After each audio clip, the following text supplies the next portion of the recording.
Donc, moi, voilà, ça y est, c'est OK. Alors moi, c'est Charlotte, donc je suis conseillère numérique au sein de la Chambre des métiers et de l'artisanat depuis maintenant 2 ans. Donc au quotidien, j'accompagne les artisans d'Ille-et-Vilaine à développer, leur communication digitale. Et au sein de la Chambre des métiers, nous proposons donc diverses prestations numériques. Donc déjà, dans un premier temps, nous proposons aux artisans de réaliser un autodiagnostic, pardon. Peut-être que vous connaissez ce petit questionnaire qui permet en fait voilà, d'auto-évaluer la maturité numérique de l'entreprise. D'ailleurs, ce que je vous propose, c'est de vous mettre le petit lien vers cet autodiagnostic dans le chat. Ça vous prendra que quelques minutes et si vous le souhaitez, vous pouvez tout à fait cocher la petite case à la fin du questionnaire qui vous propose de rencontrer, le conseiller numérique de votre département. Donc, à ce moment-là, le conseiller pourra, prendre contact avec vous afin d'effectuer un état des lieux beaucoup plus général de votre communication digitale. Et suite à ce diagnostic, le conseiller pourra vous rediriger ou non vers des formations, digitales adaptées à vos besoins. D'ailleurs, toutes nos formations, vous pourrez les retrouver sur notre site, donc artibretagne-formation.bzh. Vous avez le lien là, juste en face sur la slide. Alors n'hésitez pas, en tout cas, si vous avez des questions dans le chat, n'hésitez pas à m'interrompre. Je sais que je parle un peu vite, donc n'hésitez pas. J'essaierai de répondre vraiment au tac au tac. Et ce que je vous propose, c'est de prendre 5-10 minutes à la fin de la présentation pour répondre aux questions auxquelles je n'ai pas eu le temps de répondre. Alors, actuellement, nous comptons donc 6 conseillers numériques sur la région Bretagne. Donc si jamais, vous êtes, situé sur le département du Finistère, vous pouvez tout à fait contacter soit donc Alexandre Rétif ou Céline Vessier en fonction de votre localisation.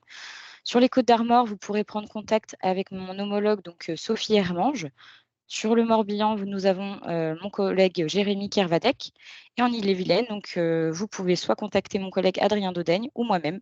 Vraiment, vous pouvez nous contacter pour des demandes diverses et variées. Si vous avez des besoins de création de site internet, des besoins de création de compte sur les réseaux sociaux, d'optimisation de communication sur les réseaux, enfin vraiment les demandes sont assez variées au quotidien, donc vraiment n'hésitez pas. La première prestation est évidemment entièrement prise en charge.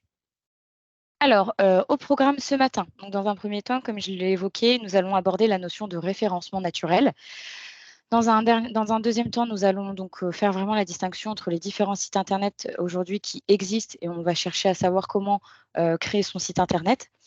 Dans un troisième temps, nous allons aborder la notion de marketplace et enfin, nous allons, lister ensemble les différents réseaux sociaux qui s'offrent à vous et l'idée, c'est comme je vous l'expliquais, c'est de pouvoir vous donner un maximum de conseils pour, vraiment optimiser votre communication sur ces différents éléments.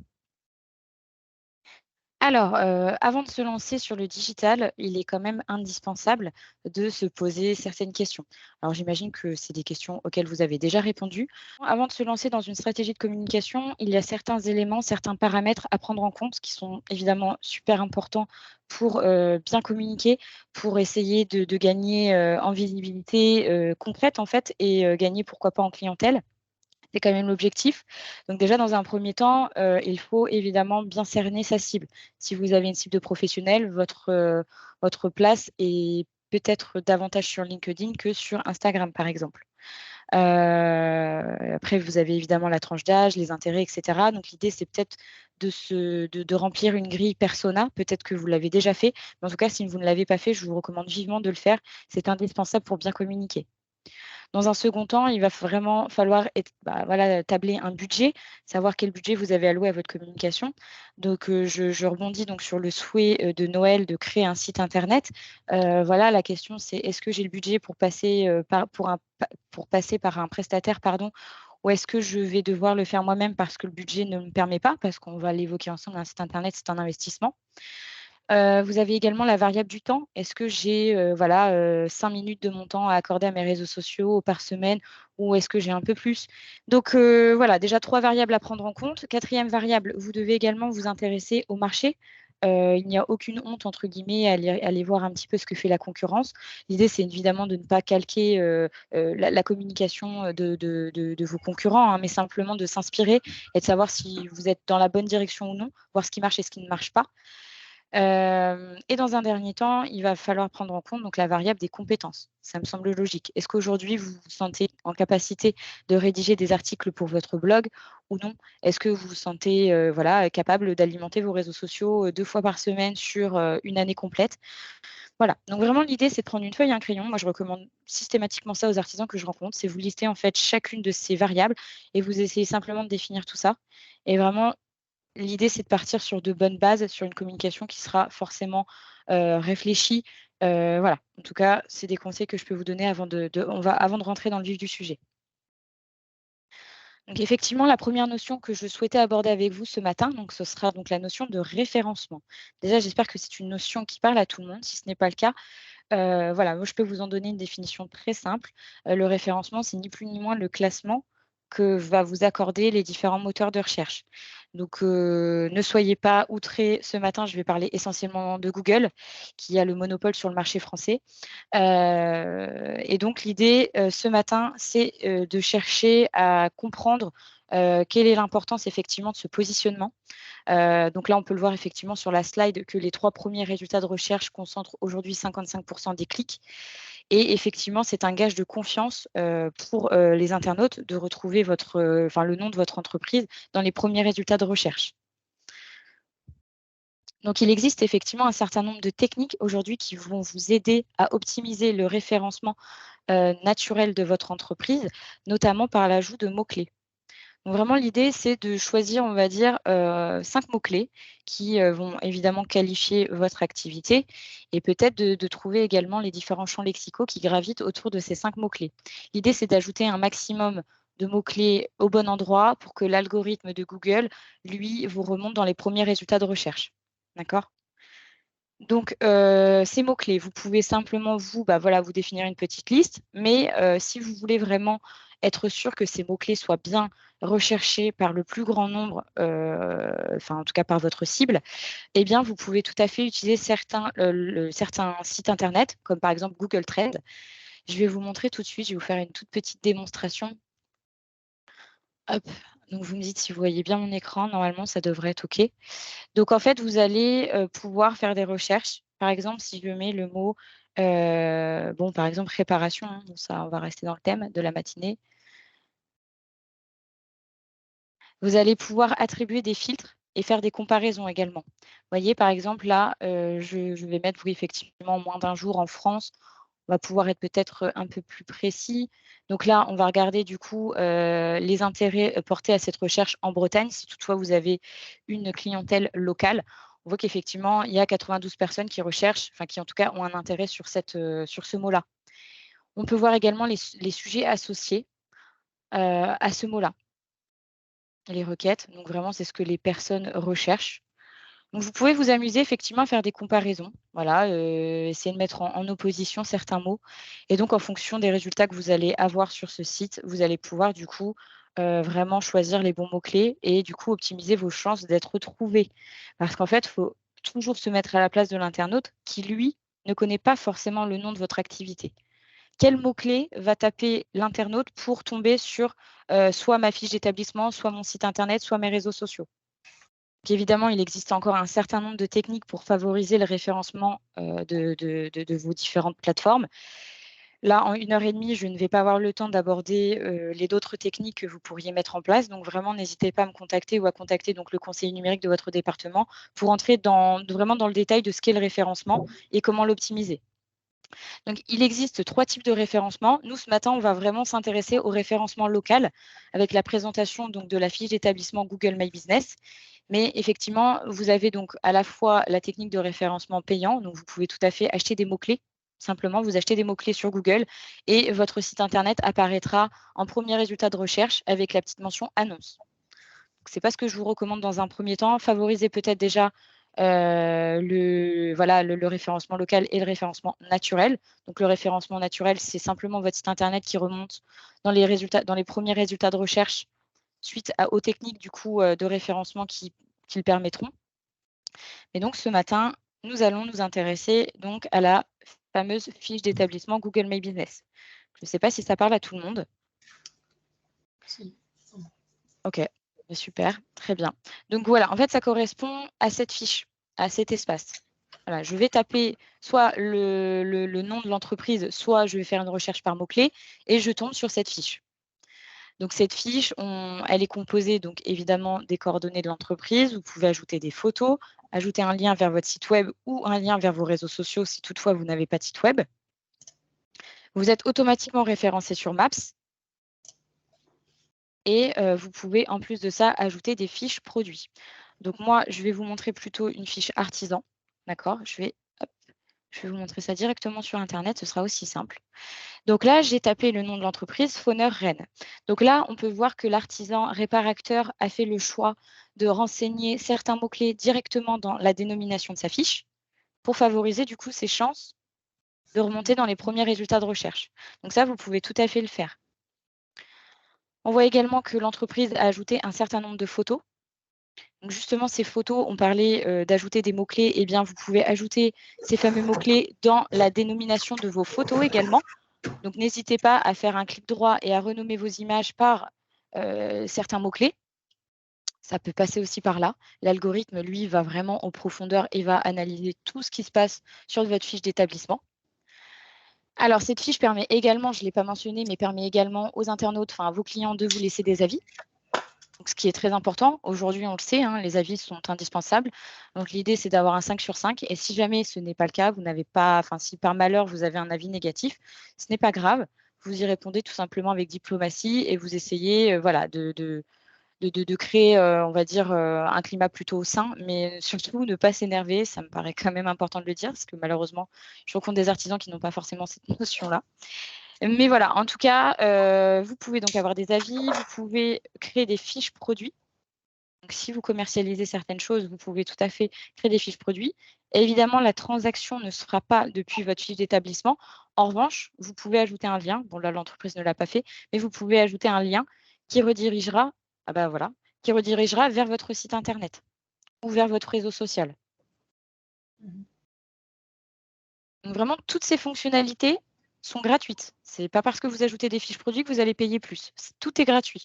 Donc, je croise les doigts. J'espère sincèrement que cette fonctionnalité proposée par Google restera gratuite. Profitez-en, en tout cas, si vous n'êtes pas encore inscrit sur Google. Vous pouvez également, du coup, rédiger une description. Donc là, on voit que l'entreprise a bien travaillé son référencement parce que la description est étoffée et j'imagine qu'elle est étoffée de mots-clés. Donc effectivement, il est primordial pour vous de bien travailler votre description et d'y ajouter, du coup, tous les mots-clés dont je vous parlais, d'ajouter tous les champs lexicaux qui gravitent autour de vos mots-clés. C'est vraiment important pour séduire, on va dire, l'algorithme, pour essayer vraiment de remonter dans les résultats de recherche. Alors, dernière fonctionnalité proposée par Google, vous pouvez ajouter des fiches, pardon, pas des fiches produits, mais des publications comme sur les réseaux sociaux. Autant sur les réseaux sociaux, je vais vous recommander d'être régulier, de communiquer de façon régulière, effectivement, toutes les semaines. Autant sur Google, vous pouvez tout à fait créer des publications que ponctuellement. L'idée, c'est voilà, de mettre en avant une actualité, une nouveauté.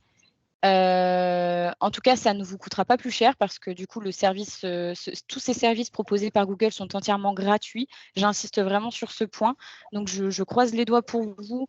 C'est cette fiche, on va dire, cette fiche donc accessible 24 heures sur 24 est un service gratuit proposé par Google. Et vous pouvez effectivement faire quand même pas mal de choses dessus, quoi. Ajouter des photos, les fiches produits, la description et donc les publications. OK? Donc, le seul prérequis pour vous, il vous faut une adresse Gmail. Ou alors, si vous le souhaitez, vous pouvez également suivre une formation au sein de la Chambre des métiers. Nous, on vous accompagne sur la création de votre fiche. Voilà, on crée toute la fiche de A à Z. On va réfléchir ensemble aux bons mots-clés à ajouter au bon endroit. On va créer du coup des fiches produits si vous avez des produits évidemment à vendre et à mettre en avant sur Internet. Voilà, donc c'est une formation qui dure 5 heures. Donc vous avez simplement 4 heures de présentiel et 1 heure de visio pour que je puisse effectuer un suivi avec vous. Donc n'hésitez pas, en tout cas, si vous êtes intéressé par cette formation, n'hésitez pas à m'en parler soit dans le chat ou à m'envoyer un mail ou à envoyer un mail au conseiller de votre département. Tout type d'entreprise peut tout à fait se référencer sur Google. Et pour moi, c'est un peu la porte d'entrée de votre communication, finalement. C'est une carte de visite accessible 24 heures sur 24. Alors, si on parle de référencement local, on va également parler de... Alors, oui, j'ai une question de la part de Noël. Pour la création, il faut aller sur Google Trends, c'est ça? Non, pas tout à fait. Alors, pour la création, vous vous connectez à votre compte Gmail, déjà, première étape. Et ensuite, vous tapez sur Google My Business et vous cliquez sur le premier lien, enfin le lien proposé par Google. Et ensuite, vous allez du coup pouvoir renseigner chaque champ, vos coordonnées, les photos, ajouter les fiches produits, etc. Enfin, vraiment, vous allez faire tout par étapes depuis le site Google My Business. Google Trends, en fait, ça vous permet de faire le choix de mots-clés pertinents. C'est un autre outil proposé par Google. Ok, super.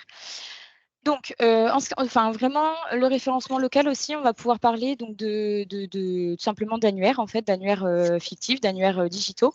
Donc, on va parler là aujourd'hui essentiellement des pages jaunes.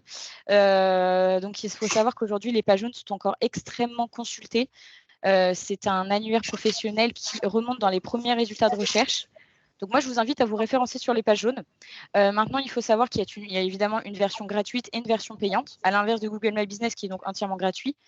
Et il faut savoir que si, je vais être très honnête, hein, si toutefois vous inscrivez sur les pages jaunes sur la version gratuite, vous risquez d'être démarché assez régulièrement par les commerciaux des pages jaunes. Il faut le savoir.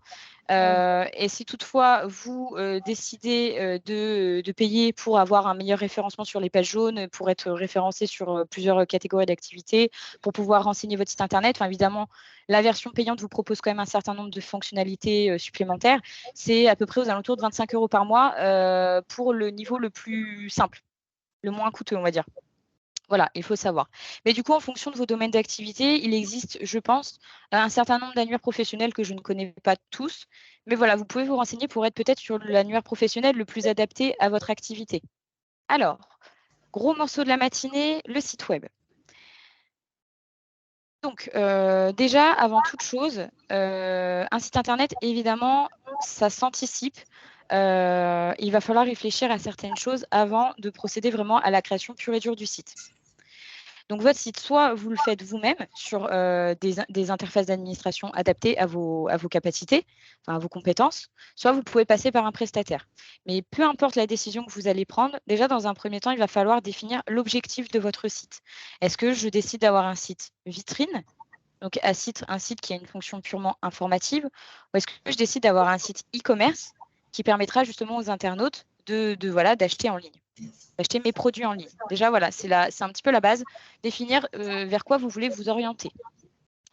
Dans un deuxième temps, donc vous allez choisir quelle interface d'administration est la plus adaptée à vos besoins, comme je l'expliquais. Donc, je vais essayer de vous en lister certaines. Et puis, quoi qu'il arrive, je vous recommande de vous rédiger un mini cahier des charges. Un cahier des charges qui vous permettra simplement de recenser quel menu je vais mettre sur mon site, quel contenu, quelle est l'arborescence. Voilà, l'idée, c'est en fait de structurer vraiment les infos que vous allez renseigner sur votre site internet. Vous allez aussi, pourquoi pas, mettre une petite note sur votre charte graphique. Quelle couleur j'ai envie de mettre sur mon site. Donc ça, c'est vraiment valable, soit pour le prestataire, soit pour vous. En fait, c'est vraiment un guide. C'est un guide qui vous aidera à ne pas vous tromper et ça vous permettra aussi de vous rassurer, d'avoir une base pour travailler. Autre élément, vous allez devoir faire l'acquisition d'un nom de domaine. Donc le nom de domaine, je vais y revenir, mais c'est vraiment le nom qu'on retrouve dans l'URL en fait. Donc j'y reviendrai, mais c'est mieux d'avoir la propriété de son site internet. Mais je vais revenir sur cette notion-là. Et dans un dernier temps, donc ça c'est un élément qui est indispensable, vous êtes obligé de souscrire un forfait d'hébergement, ça c'est obligatoire. C'est-à-dire que votre site, il doit être stocké sur des serveurs et vous êtes obligé, pour qu'il puisse apparaître justement sur les moteurs de recherche, vous êtes obligé d'avoir souscrit un service d'hébergement. Plus votre hébergement sera conséquent, plus vous allez en fait louer de l'espace sur un serveur, plus vous allez pouvoir mettre d'informations sur votre site. Mais pareil, je vais revenir sur tous ces éléments individuellement. Alors, je l'évoquais effectivement, aujourd'hui, on va trouver deux types de sites internet, le site vitrine et le site e-commerce. Donc, il faut savoir que quoi qu'il arrive, un site internet, ça demande effectivement des mises à jour régulières. C'est un investissement à la fois financier et humain, quoi qu'il arrive. Mais évidemment, le site e-commerce vous coûtera un petit peu plus de budget que le site vitrine. Il faut le savoir. Mais je reviendrai effectivement sur ces notions-là. Donc, le site vitrine, à quoi sert un site Internet finalement? Un site Internet, ça va vous permettre de mettre en avant toutes les actualités relatives à votre entreprise. Donc, vous allez pouvoir effectivement présenter votre activité, vous présenter aussi vous, avec peut-être un petit encart à propos, expliquer un petit peu votre parcours, pourquoi vous en êtes arrivé là, mettre en avant du coup également votre savoir-faire, mettre en avant vos valeurs, mettre en avant votre promesse, qu'est-ce qui va vous différencier de la concurrence. Tout ça, c'est des éléments qu'on va retrouver sur votre site Internet. Alors, ce qui est indispensable au site Internet, c'est toute la partie juridique. Je préfère le préciser dès maintenant. Si vous envisagez d'avoir un site Internet, il est indispensable pour vous d'avoir des mentions légales. En fait, c'est simplement que vous prouvez en fait, aux internautes que vous n'êtes pas un robot. Vous allez renseigner forcément les coordonnées de l'entreprise, vous allez renseigner votre sirène. Donc ça, c'est obligatoire. Si vous n'avez pas de mention juridique sur votre site, et si la police, entre guillemets, d'Internet, enfin la CNIL passe sur votre site Internet et voit que vous n'avez pas de mention juridique, vous pouvez avoir une amende qui est assez coûteuse. Donc ça, je préfère quand même le préciser dès maintenant. Et ça, en plus, ça pour les mentions légales, il y a des exemples sur Internet. Ouais, il y a des exemples. Enfin, il n'y a pas des choses obligatoires qui doivent être dans les mentions légales et qu'on peut trouver le modèle, quoi, par exemple. Si, tout à fait. Vous pouvez tout à fait trouver des modèles sur Internet. Et si vous avez envie d'être sûr que vous n'avez pas écrit de bêtises, entre guillemets, enfin, être sûr que vous n'avez rien oublié surtout, eh bien, vous pouvez tout à fait prendre rendez-vous avec un avocat qui effectue des permanences au sein de la CMA une fois par mois. Et lui, il pourra relire effectivement vos mentions légales. Mais bon, sincèrement, les mentions légales, c'est peut-être pas le plus long. C'est-à-dire que par exemple, si vous envisagez également d'avoir une page contact sur votre site, donc en fait, là, vous allez récupérer les coordonnées de prospects, de futurs clients. Et bien, en fait, il faut que l'internaute soit sûr que les informations qu'il vous communique ne soient pas diffusées ailleurs que pour une transaction ou pour voilà. Donc ça, vous allez donc ajouter donc les mentions légales et politiques de confidentialité. Donc ça, c'est pareil, vous pouvez tout à fait trouver des modèles sur Internet, mais moi, je vous invite quand même à avoir une relecture de la part d'un professionnel. Ok. D'accord ? Donc sur votre site vitrine, vous pouvez également ajouter des liens qui redirigeront vers vos médias sociaux. Donc ça, c'est important toujours de faire vraiment la bascule entre vos différents supports. Hein. Et ce que je vous recommande également, c'est que du coup, depuis votre fiche Google, vous allez récolter un certain nombre d'avis que vous allez aussi pouvoir mettre en avant sur votre site Internet. C'est un gage de confiance, c'est un gage de réassurance. Et puis même si vous n'avez pas d'avis du coup sur Google, bon, je suppose que vous allez peut-être avoir des retours aussi oraux et du coup, vous allez pouvoir effectivement mettre en avant les témoignages qui viendront du coup rassurer les futurs clients. D'accord ? Alors, je vais vous montrer du coup un exemple de site Internet, un site vitrine. Donc, je l'anticipe tout de suite. On voit tout de suite dans le menu la rubrique boutique, parce qu'anciennement, ce site était un site e-commerce, mais aujourd'hui qui est un site vitrine, et c'est un site qui fonctionne très, très bien. Donc, on voit souvent une construction à peu près similaire entre les différents sites, avec un logo qu'on va trouver sur la gauche, ou alors le logo, on va le retrouver au centre. Après, vous faites un peu comme vous voulez, mais je veux dire, la communication, c'est aussi très subjectif. Mais voilà, objectivement, c'est mieux de respecter, on va dire, une structure, une arborescence qui puisse être le plus lisible, en fait. Et l'idée, c'est de faciliter la navigation des internautes, mais également de faciliter la navigation de l'algorithme. L'algorithme, lui, il va passer sur votre site. Il faut que ce soit le plus simple pour lui. Donc, on va vraiment parler d'ergonomie digitale. Donc, on va bien souvent avoir un menu qu'on va retrouver soit sur la droite, soit au centre, un menu avec des rubriques sous rubriques. Donc l'idée, c'est pas d'avoir trop de rubriques et sous-rubriques. L'idée, c'est vraiment de faire quelque chose de simple et d'épuré. Donc là, on voit que l'artisan a mis en avant sa promesse, on va dire quelque chose qui va le différencier, il affirme son positionnement et donc ce qui va le différencier un peu de la concurrence. On retrouve une belle photo. Donc effectivement, le visuel aujourd'hui va primer sur le reste, sur Internet aujourd'hui. Donc là, on voit que ça bouge. On a un petit peu de dynamisme, c'est attractif. Et donc, on va avoir un petit texte qui va expliquer un petit peu l'historique de l'entreprise et simplement mettre en avant du coup les compétences de l'artisan. Vous voyez, hop, le savoir-faire, prestations personnalisées, éco-responsable. Et on va retrouver un certain nombre de photos. Donc ça, c'est indispensable. Si vous envisagez d'avoir un site internet, envisagez d'avoir des photos de qualité. C'est indispensable. Si vous n'avez pas du contenu on va dire, attractif à mettre en avant, ça ne sert à rien d'envisager d'avoir un site internet. Quitte à passer par un professionnel, quitte à passer par un photographe pro pour avoir vraiment du contenu de qualité. Et des photos qui pourront vous servir pour votre Google et pour vos réseaux sociaux également.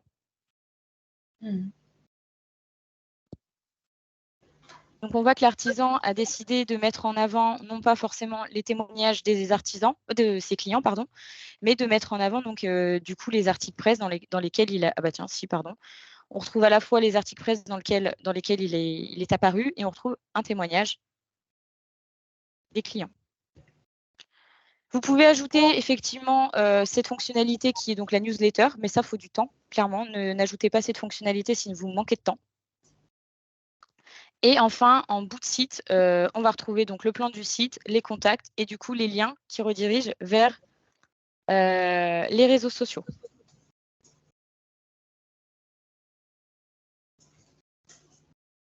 Je vais vous montrer un autre exemple de site.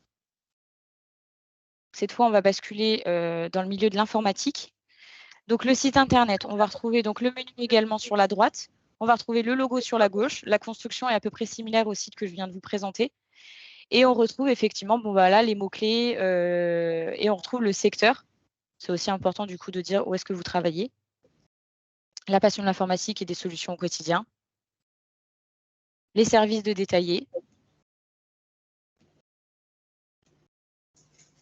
Des petits éléments qui viennent le différencier de la concurrence, déplacement rapide, référencé par cybermalveillance, etc., etc. En fait, tous les éléments qui pourront évidemment valoriser votre activité, il faut les renseigner sur votre page d'accueil.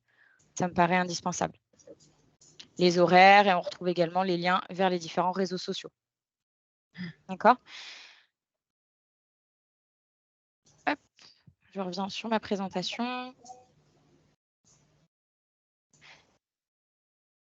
Alors, juste pour clôturer cette notion de site vitrine, souvent on me pose la question de est-ce que c'est indispensable d'avoir un site internet aujourd'hui en 2023 ? Eh bien, si votre concurrent a un super site internet hyper qualitatif et que vous n'en avez pas, je vous laisse imaginer vers qui le client va se tourner. Maintenant, ce n'est pas obligatoire, il n'y a rien d'obligatoire. Vous pouvez tout à fait très bien communiquer sur les réseaux sociaux et vous contenter d'une super communication sur Instagram et Facebook, par exemple. Mais c'est quand même un plus et c'est un peu l'élément central de votre communication digitale. Ensuite, n'hésitez pas en tout cas à me poser des questions. Je sais que je vais un peu vite, comme on a perdu un peu de temps, je suis désolée. Mais si vous avez des questions, n'hésitez pas. Donc, on va parler maintenant de site e-commerce. Donc, le site e-commerce va avoir les mêmes fonctionnalités finalement que le site vitrine. On va chercher à mettre en avant toute l'actualité qui gravite autour de l'entreprise. Mais en plus, comme son nom l'indique, on a une notion donc, de commerce. On va ajouter une boutique à ce site vitrine. Donc évidemment, le site e-commerce va demander un espace de stockage beaucoup plus conséquent, comme je l'expliquais tout à l'heure, parce que vous allez créer un certain nombre de fiches produits, des fiches produits qui auront des descriptions assez détaillées. Vous allez ajouter plus de photos que sur le site vitrine. Et en plus de ça, sur la partie juridique, vous allez devoir ajouter tout ce qui est conditions générales de vente. Alors, pour les conditions générales de vente, là, vous êtes obligé de faire appel à un médiateur pour justement renseigner, si jamais demain il y a un litige, vous êtes obligé d'avoir un médiateur qui vienne en fait, lui, faire la balance entre, essayer de régler la problématique, on va dire. Donc, les conditions générales de vente, vous allez également trouver des modèles sur Internet. Et pour faire le choix du médiateur, pareil, vous avez des listes sur Internet. Donc, évidemment, l'idée, c'est de trouver un médiateur qui soit dans votre région. Bon, mais ça, c'est des notions qui sont obligatoires. Donc, en ce qui concerne la gestion des stocks, plateforme de paiement et livraison, normalement, le CMS que vous allez choisir va vous orienter vers les bons choix. Vous allez avoir vous allez faire le choix soit de proposer, on va dire un service avec votre banque. Enfin voilà, tout sera bien indiqué sur le CMS ou alors votre prestataire, lui, saura vous poser les bonnes questions. Mais vous inquiétez pas, vous serez guidé vraiment pour la partie paiement, livraison, et cetera. Donc je vais vous montrer un exemple de site e-commerce d'une artisane réparateur. Donc le site e-commerce, là, on voit que directement, quand on arrive sur sa page d'accueil, on est directement, redirigé vers ses fiches produits. Voilà, le nerf de la guerre, c'est de vendre depuis son site. Donc il faut vraiment mettre toutes les chances de son côté pour que les fiches produits soient visibles. Vous n'êtes pas obligé de les mettre, directement en avant depuis votre page d'accueil, mais je trouve que c'est quand même une stratégie qui est assez judicieuse. Là, on est redirigé directement vers la catégorie de produits qui nous intéresse. Après, je pense que tout le monde a effectué des achats en ligne. Mais voilà, ça se présente de cette façon. Enfin, une fiche produit se présente de cette façon. Elles sont toutes construites à peu près de la même façon. Hop, donc on a les différentes catégories, chaussures, maroquinerie, etc., etc. Alors, je vais vous montrer un autre exemple de site e-commerce. Donc là, on arrive sur la page d'accueil du site et cette fois, l'artisane a décidé de mettre un bandeau déroulant qui, pareil, redirige vers la boutique, tout simplement. Ou alors, voilà, si vous avez d'autres actualités, vous pouvez tout à fait les mettre en avant également dans ce bandeau déroulant que moi, je recommande vivement. Je trouve que c'est quand même pas mal. Et en termes de référencement naturel, c'est très, très bien d'ajouter des liens qui redirigent d'une page A à une page B. Donc, on descend et là, on va voir à peu près la même construction en fait qu'un site vitrine, comme je l'ai expliqué. Et on se rend compte également que l'artisane a fait le choix de synchroniser son compte Instagram à son site internet. Donc ça, c'est juste une histoire de plugin. Vous téléchargez une petite extension qui vous permet de synchroniser votre réseau social à votre site internet. C'est-à-dire qu'au lieu de faire des mises à jour régulières sur votre site, automatiquement, dès que vous allez ajouter une information sur Instagram, elle sera publiée sur votre page d'accueil. Mais toutes ces questions-là, voilà, on pourra en échanger, ensemble, en individuel. Moi, l'idée vraiment ce matin, c'est de vous faire une présentation, on va dire un peu succincte de ce qu'est un site vitrine, un site e-commerce. Pour tout ce qui est détails et fonctionnalités supplémentaires, bah, n'hésitez pas en tout cas à prendre contact avec moi ou votre conseiller. Hop, mes petits exemples. Alors, effectivement, aujourd'hui, il existe énormément de logiciels qui vous permettront de créer, soit vous-même, soit votre prestataire pourra lui aussi tout simplement utiliser un de ces logiciels-là pour créer le site, à moins qu'il code tout de A à Z. Mais voilà, en tout cas, on a une petite liste là, de CMS, donc d'interface d'administration. Donc on va du plus simple, enfin le plus simple d'utilisation, le plus intuitif, on va dire, au plus complexe entre guillemets. Mais plus le logiciel va être, on va dire, complexe à utiliser, mieux il sera référencé. C'est-à-dire que WordPress aujourd'hui, c'est le logiciel qui est le plus utilisé dans le monde et qui vous permet d'avoir un site vraiment qualitatif et surtout qui est donc bien référencé par Google. Donc si jamais vous décidez de faire votre site vous-même, vous pouvez tout à fait vous faire accompagner, au sein de la chambre des métiers. On a une formation qui dure 5 jours. Donc en réalité, c'est 5 jours qui sont espacés sur 5 semaines. Donc c'est une journée par semaine sur 5 semaines et on vous accompagne sur la création de votre site WordPress de A à Z. Moi, je vous orienterai plutôt vers ce CMS-là. Maintenant, si vous avez des besoins, urgents de création de site et que, voilà, vous ne vous sentez pas forcément en capacité de créer un site WordPress, vous pouvez tout à fait utiliser un autre CMS, donc par exemple Wix. C'est un logiciel qui est nettement plus intuitif. En fait, vous avez vraiment une base de travail, vous avez un modèle et l'idée, c'est simplement de, changer les photos, de changer le texte. Mais vous partez d'une base, vous n'allez pas coder votre site de A à Z. J'espère être claire pour revenir sur ces notions du coup, en fin de présentation. Alors le nom de domaine, donc effectivement ça correspond, voilà, à ce lien qu'on va retrouver dans l'URL. Donc on va avoir un préfixe et l'extension.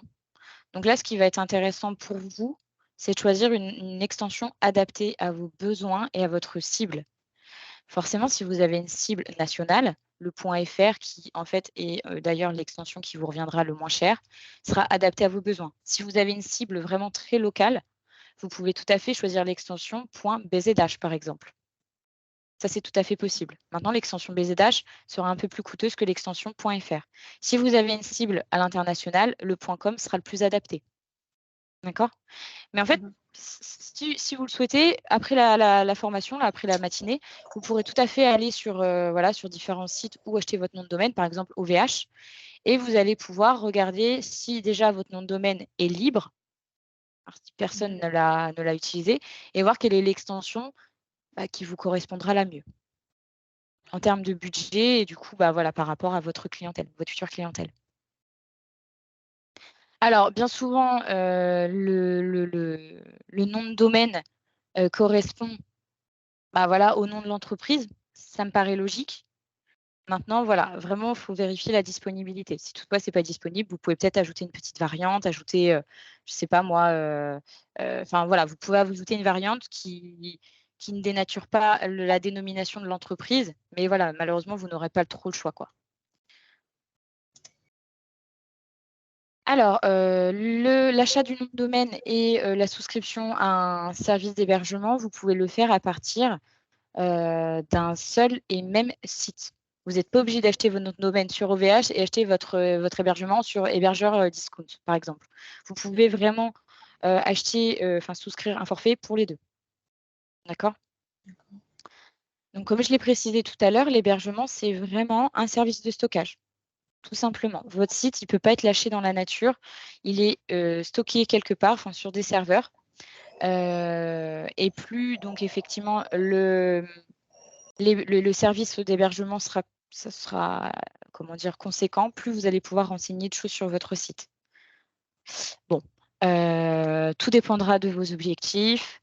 Voilà, tout ça, ce sera vraiment à définir en amont avant de passer à l'achat du service d'hébergement.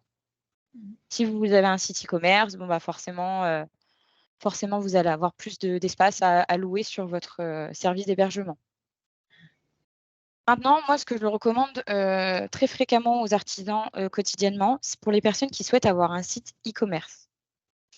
Moi, je recommande déjà dans un premier temps d'avoir un site vitrine qui redirigerait pourquoi pas vers une marketplace. Donc, on va aborder cette notion juste après. Le marketplace, marketplace, ça va être Etsy, ça va être Vinted, ça va être faire mes courses, ma ville, mon shopping. Enfin voilà, il en existe un certain nombre. Parce que en fait, l'inscription du coup à la marketplace est gratuite, même si malheureusement vous payez forcément des commissions sur chaque vente, qui sont parfois un peu élevées, mais ça vous coûtera toujours moins cher que si vous passez par la création d'un site e-commerce. Et donc, automatiquement, vous allez souscrire un service d'hébergement conséquent. Et en fait, il se peut que votre site, au bout de 6 mois, il ne marche pas du tout et que, en fait, j'ai peur que vous perdiez de l'argent. Donc, moi, je recommande toujours d'avoir un site vitrine et de le relier à une marketplace. Voilà. Et si au bout d'un an, au bout de 6 mois, 1 an, vous voyez que votre site il carbure et que voilà, vous avez beaucoup de visites, que le trafic est bon, que les gens achètent énormément sur la marketplace à laquelle vous l'avez relié, là, à ce moment-là, vous allez pouvoir envisager de basculer à un site e-commerce. Mais dans un premier temps, favoriser peut-être le site vitrine, quoi qu'il arrive. Voilà, c'est un conseil que je donne pour éviter de perdre de l'argent. Ensuite, donc, j'ai évoqué la notion de cahier des charges. Donc, vous allez, pour vous ou pour votre prestataire, évoquer effectivement le contexte, pourquoi vous créez ce site, quel est l'historique aussi de l'entreprise. Vous allez préciser évidemment la cible, le positionnement. Donc, le positionnement au marketing, c'est vraiment l'image qu'a vos futurs clients ou clients, l'image qu'ils ont en fait de votre entreprise. Donc, vous allez aussi définir vos besoins, planifier votre projet dans le temps. Ce serait bien d'avoir, on va dire, un calendrier, de se dire, voilà, telle date, j'aimerais que ma page d'accueil elle soit finalisée. À telle date, j'aimerais que la page à propos soit finalisée. Voilà. L'idée, c'est de pouvoir un petit peu cadrer les choses. Pour tout le monde, c'est indispensable.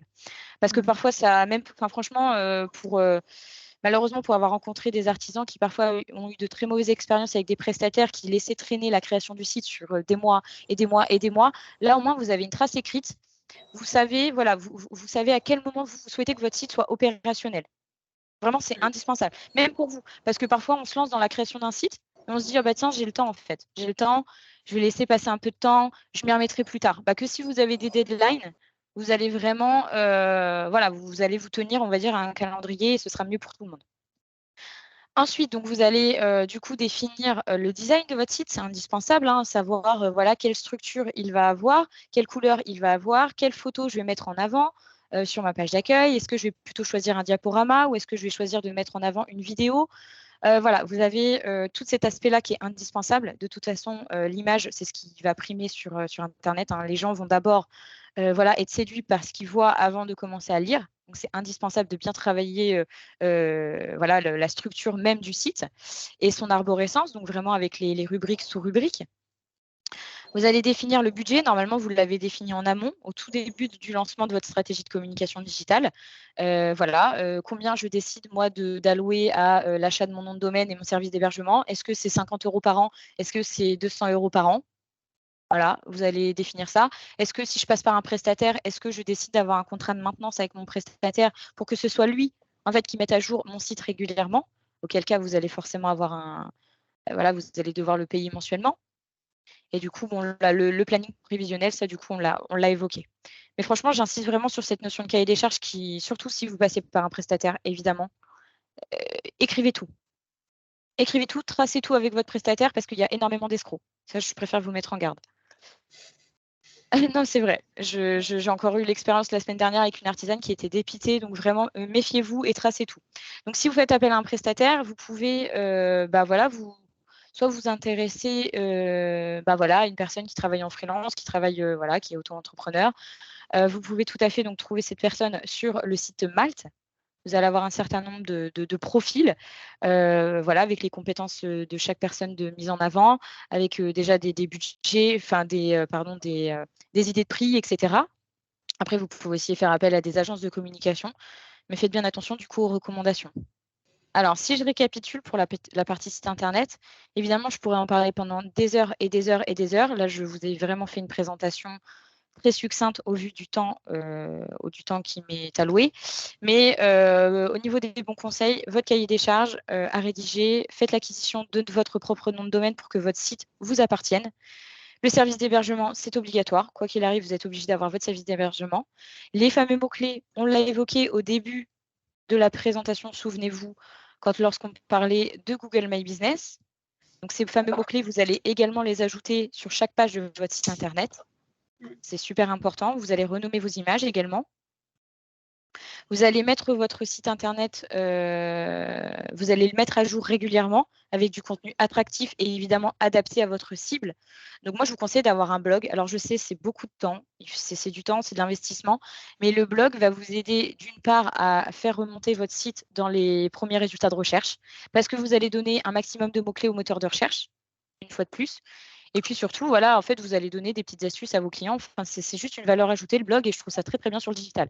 Maintenant, j'ai parfaitement conscience qu'il faut du temps et des compétences pour rédiger des articles qui soient qualitatifs. Mais en tout cas, gardez ça dans un coin de votre tête si un jour vous avez un peu de temps pour ça. Donc, affirmer son positionnement et sa promesse, donc toujours dans l'optique de se distinguer de la concurrence, c'est indispensable. Et n'hésitez pas, du coup, à relier votre site Internet à certains logiciels, certains sites, comme par exemple Google Analytics ou la Search Console de Google. Je ne vais pas m'attarder sur ces sujets-là, mais c'est vraiment des sites qui vous permettront d'avoir une analyse poussée bah, du nombre de personnes qui a consulté votre site le mois dernier et puis depuis une semaine. Et ça vous permettra toujours en fait, de vous remettre en question et de proposer du contenu toujours plus adapté. En fait, la communication, ça peut bouger. Si ce que vous faites, ça ne marche pas, c'est pas grave. Vous repartez sur quelque chose qui pourra peut-être marcher, qui sera plus adapté à votre cible. Mais donc, une fois que votre site est bien construit, une fois que vous avez respecté du coup tous ces conseils, toutes ces préconisations, l'idée, ce sera aussi de communiquer de communiquer autour de ce site internet. Les gens ne viendront pas forcément comme ça par magie sur le site. Donc l'idée, c'est d'ajouter un lien dans votre signature mail, pardon. Ajouter pourquoi pas un petit QR code sur votre carte de visite. Voilà, si vous avez un article presse, bon, bah, vraiment, bah, il faut bien mettre en avant du coup la mise en ligne du site internet. En fait, c'est de la communication sur de la communication. pour en parler autour de vous. D'accord? Alors, on va passer donc du coup à la notion de marketplace, autrement dit place de marché. Je pense que la plupart d'entre vous s'est déjà rendu sur une marketplace. Voilà, là, on a une belle liste de marketplace, de places de marché. Faites simplement, voilà, vous et vos concurrents se trouvent sur la même plateforme de vente, tout simplement. Alors, à la fois, je trouve que c'est très bien de s'inscrire sur une marketplace, mais de façon temporaire. Parce qu'effectivement, je l'évoquais tout à l'heure, quand vous faites une vente sur une marketplace, vous avez forcément des commissions. Et je pense notamment à Etsy, les commissions sont assez élevées. C'est un bon moyen de démarrer, d'essayer de voir si vos clients sont intéressés par justement la vente en ligne, parce qu'il y a parfois des cibles qui ne sont pas du tout sensibles à la vente en ligne, qui préfèrent le contact physique. Donc je trouve que c'est un bon moyen de prendre la température, de voir s'il y a une sensibilité à la vente en ligne ou pas chez votre cible. Donc voilà, faites-le, inscrivez-vous, mais de façon temporaire. Parce que à la fois, il y a quand même un certain nombre d'avantages parce que vous allez en fait vous pouvoir bénéficier de la notoriété de la marketplace. C'est-à-dire que moi, si je tape Etsy et je mets le nom de votre boutique Etsy sur Google, automatiquement, elle est censée remonter assez rapidement parce que du coup, Etsy, c'est super connu. Par contre, voilà, la concurrence est rude. Il y a beaucoup, beaucoup, beaucoup de monde sur Etsy et pas que des professionnels. Donc, je parle d'Etsy, mais évidemment, il y en a beaucoup d'autres, hein.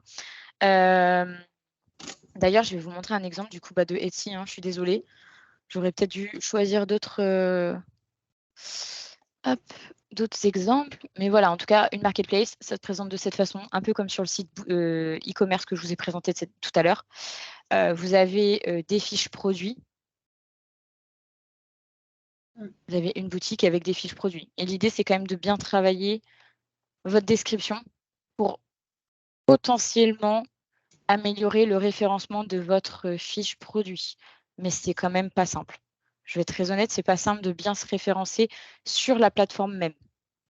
C'est du temps de passer. Là, je vois la taille de la fiche produit qui est assez conséquente. Donc, ne négligez pas en tout cas la création de vos fiches.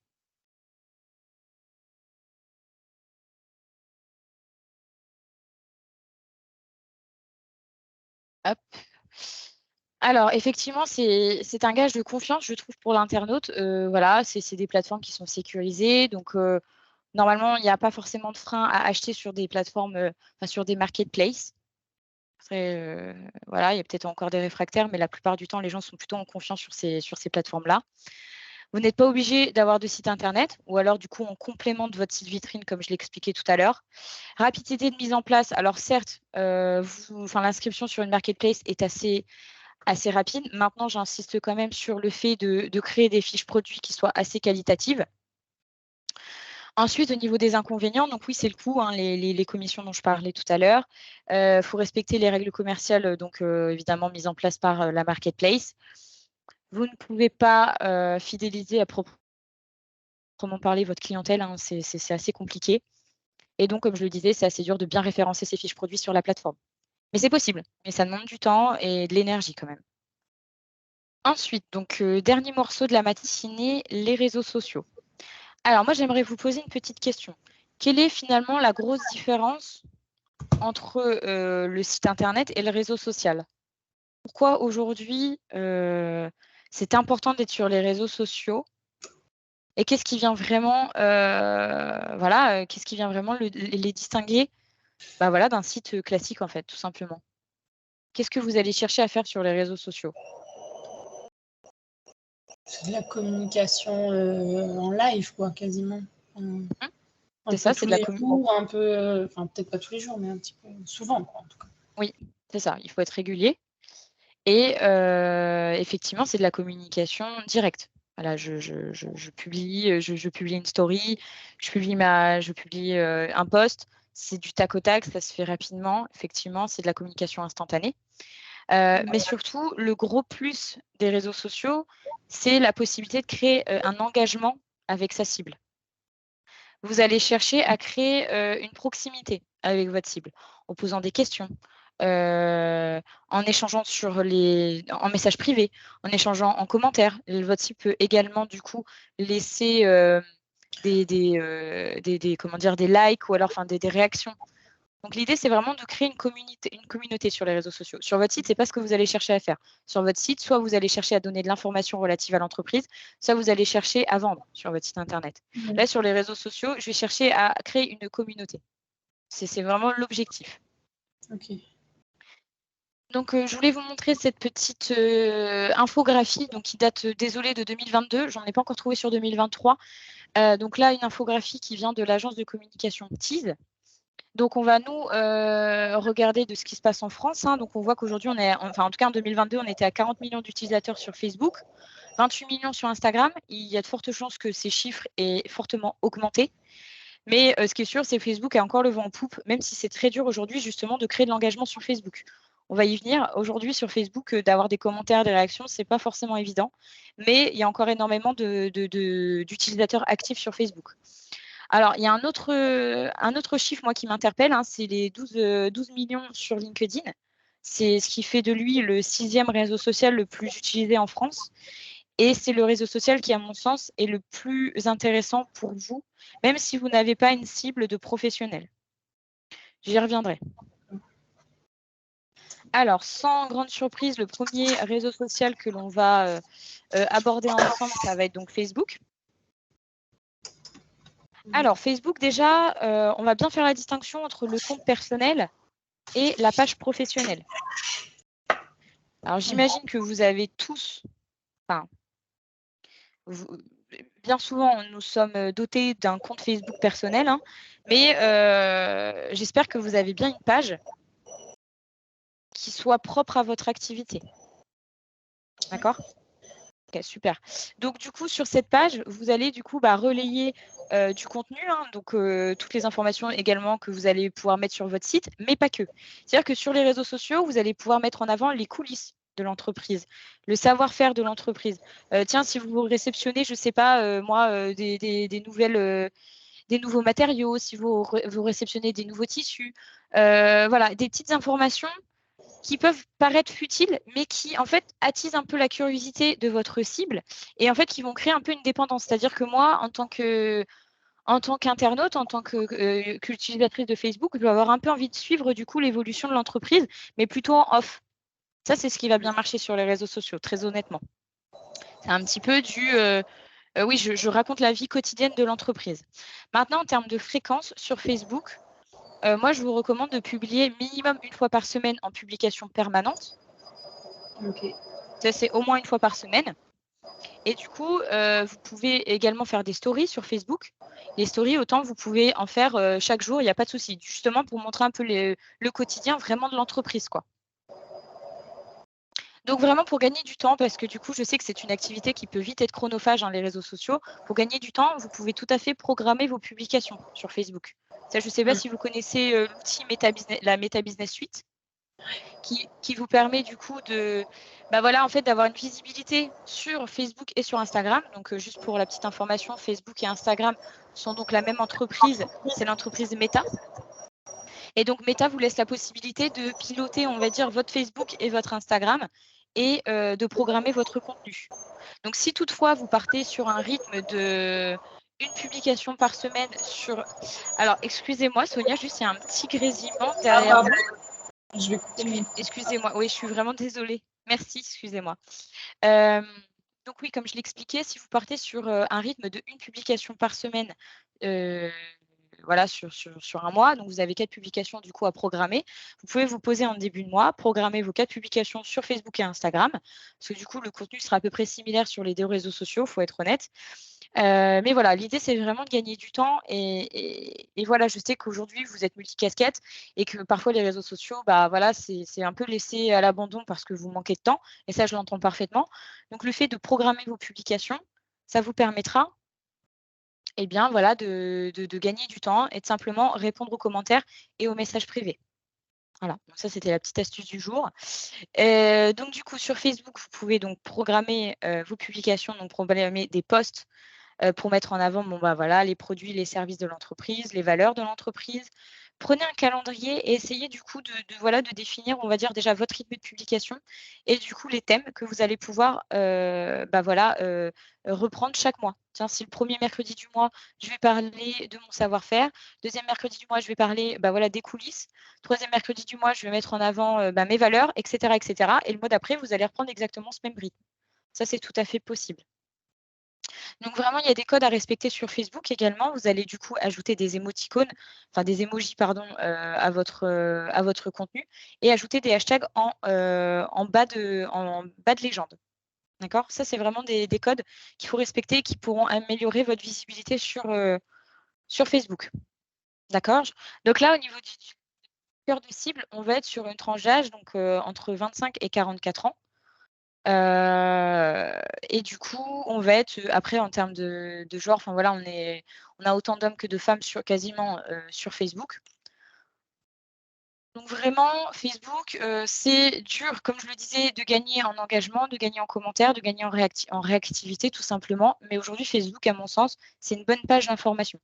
Voilà, c'est simplement une bonne page d'information. Vous donnez des informations, heu, relatives à votre entreprise. Et je vais vous montrer un exemple du coup, d'une artisane que j'ai accompagnée qui a une page Facebook. Alors, donc sur Facebook, on va retrouver la photo de profil qui correspond donc au logo de l'entreprise. Là, en photo de couverture, vous pouvez tout à fait travailler une publication, travailler, une création, par exemple sur Canva. Je ne sais pas si vous connaissez ce logiciel. Vous pouvez travailler donc, une photo de couverture vraiment aux couleurs de la charte graphique de l'entreprise ou alors vous pouvez aussi mettre une très belle photo, de qualité. Donc là, on va retrouver du contenu, voilà, qui présente donc les nouveaux produits. Voilà, là, on voit que la publication a été également, créée sur Canva avec, le petit logo. Voilà, n'hésitez pas du coup vraiment à marquer l'identité de l'entreprise.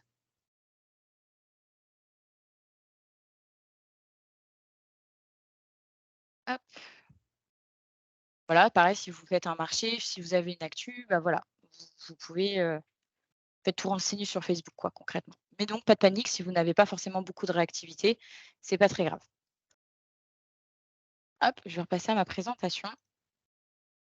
Alors, deuxième réseau social dont je voulais vous parler, Instagram. Donc Instagram, effectivement, c'est le réseau social le plus esthétique, dans le sens où on va chercher à un petit peu «embellir» entre guillemets la réalité.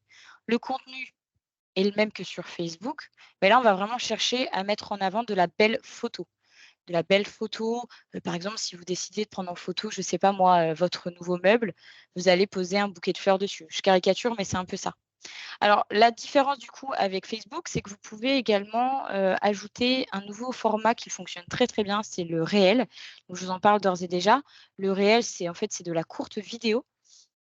La courte vidéo qui se consomme très, très bien, et qui a, surtout, un impact, hein, dans le sens où, la story, elle, va vraiment être un format qui, est privé en fait, c'est-à-dire que si je ne suis pas abonnée à votre compte, je ne pourrai pas consulter vraiment votre story à moins de taper dans la barre de recherche et d'aller cliquer sur votre story.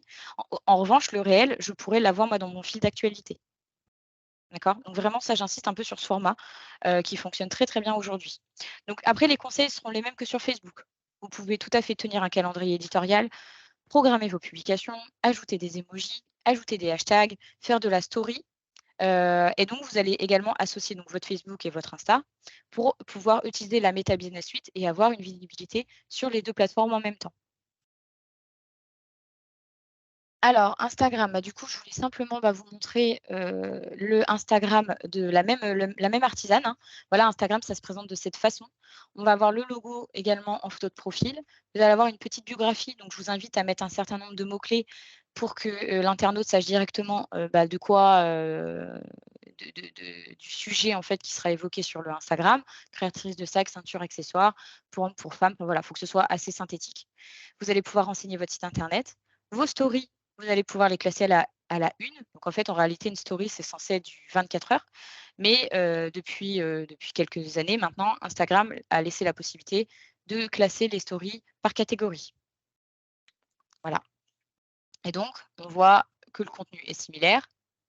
Voilà. Et on a en plus donc la catégorie réelle, Reels. Voilà. Donc un réel, c'est simplement une courte vidéo voilà, qui dure moins d'1 minute et qui se consomme très, très bien.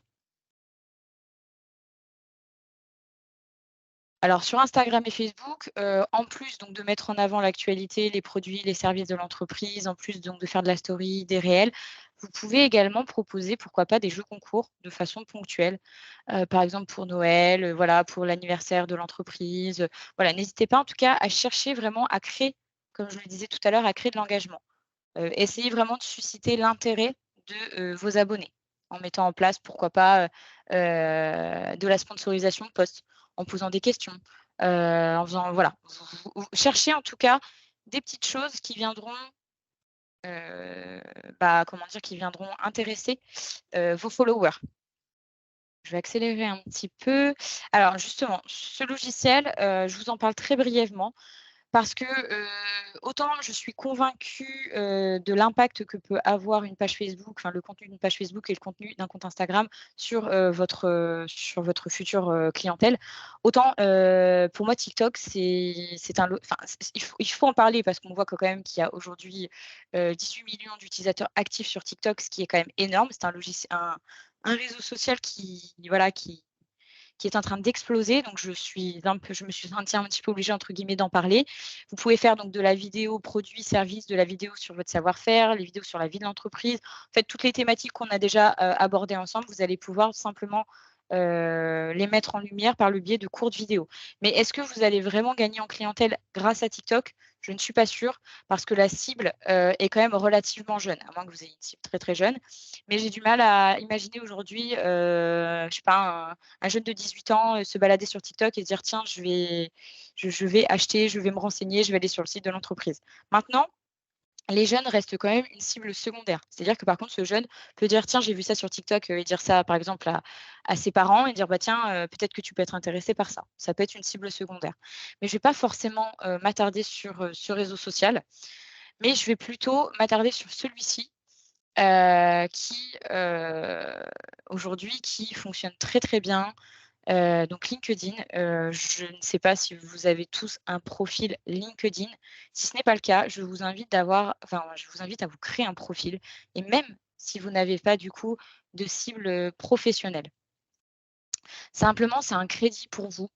Je tape soit votre nom, prénom, soit le nom de l'entreprise et je tombe sur votre profil, c'est pro. Il y a un côté rassurant, il y a un côté professionnel, c'est voilà, c'est extrêmement valorisant pour vous, d'avoir un profil LinkedIn.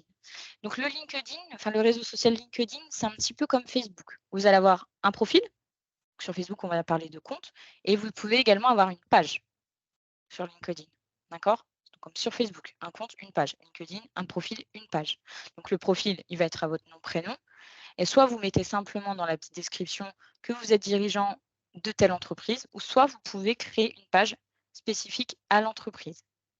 Au niveau du contenu, alors là, on va pas être sur un contenu qui soit identique à celui de Facebook et Instagram, ou sur Facebook et Instagram, on va être vraiment dans la légèreté, comme je le disais, on montre le quotidien, c'est une communication qui peut être souple sur Instagram et Facebook.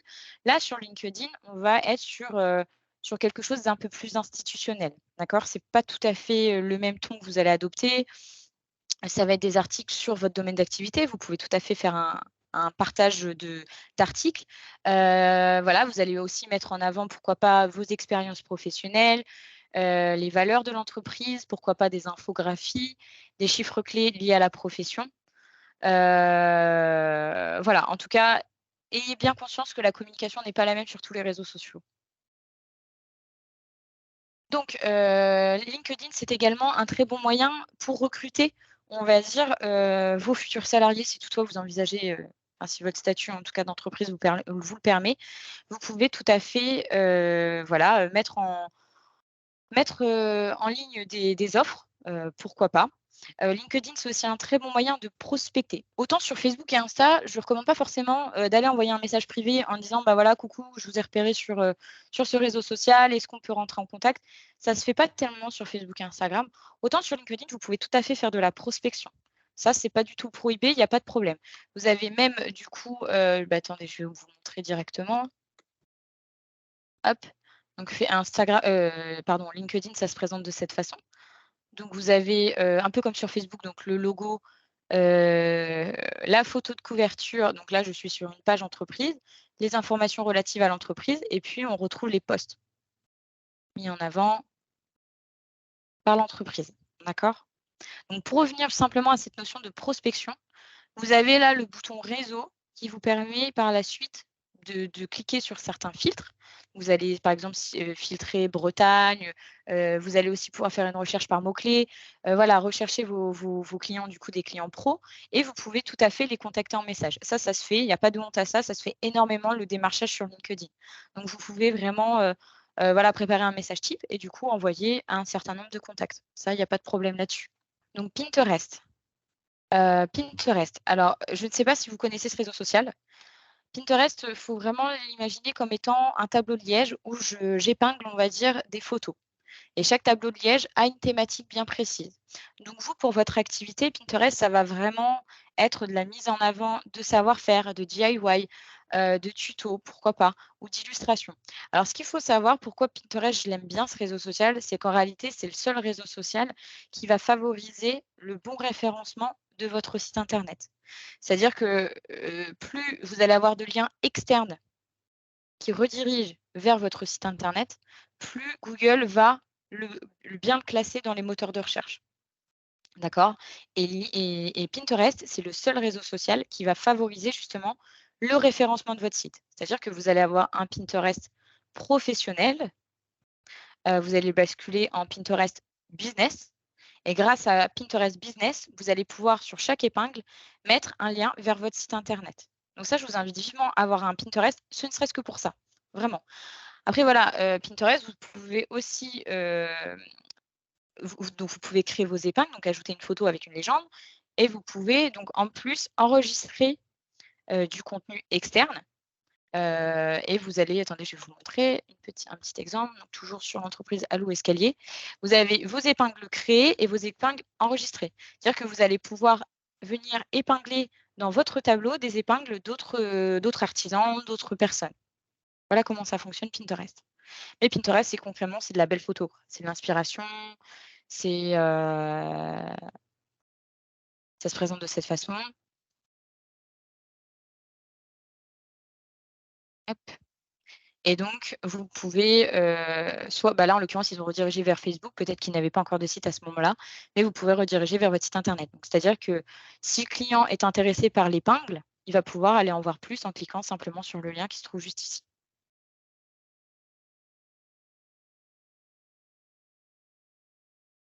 Hop. Alors dernier réseau social que je voulais vous présenter, c'est YouTube. Donc YouTube, pour le coup, il faut du temps. Il faut du temps, enfin, si demain vous ouvrez une chaîne YouTube, il faut quand même avoir des compétences assez poussées dans la création de vidéos. Donc à la Chambre des métiers, d'ailleurs, on propose une formation sur la création de vidéos si toutefois ça vous intéresse d'avoir de belles vidéos sur YouTube. Mais c'est clairement du temps, c'est de l'investissement personnel. Donc si vous n'êtes pas, vous, aujourd'hui, si vous ne vous sentez pas forcément en capacité à créer du format vidéo, n'allez pas sur YouTube. D'accord. Maintenant, donc YouTube, ça vous permet, de promouvoir, on va dire, votre savoir-faire, de promouvoir, bah, votre activité. C'est toujours à peu près les mêmes thématiques, mais sur YouTube, ça va être un peu les mêmes thématiques que sur Pinterest. Donc, pourquoi pas des do it yourself, des témoignages clients éventuellement, des tutos. Vous pouvez aussi avoir des vidéos institutionnelles qui présentent simplement, bah, voilà, de façon simple l'entreprise, des démonstrations, des tests produits. En tout cas, du contenu qui se prête au format vidéo, on va dire, de longue durée. On va pas faire une vidéo YouTube qui dure, 30 secondes, sinon vous allez sur TikTok. Voilà. Mais donc effectivement, j'insiste un peu là-dessus, il faut, à tout prix des compétences pour avoir une belle chaîne, YouTube qui fonctionne. Donc dans un premier temps, moi les conseils que je peux vous donner, c'est plutôt d'optimiser votre communication, sur Facebook et Instagram, qui sont aujourd'hui, des réseaux sociaux extrêmement utilisés. Dans l'air du temps et dans un second temps, si vous le souhaitez, pourquoi pas, du coup, communiquer sur TikTok ou sur YouTube, mais ça viendra vraiment qu'en second temps, quoi. Et du coup et LinkedIn également, j'ai oublié de le mentionner, mais lui, pour le coup, c'est tellement évident pour moi d'avoir une belle page, enfin un beau profil LinkedIn que je n'en parlais même plus, mais j'insiste sur ça, c'est l'évidence. LinkedIn, c'est vraiment l'évidence pour vous.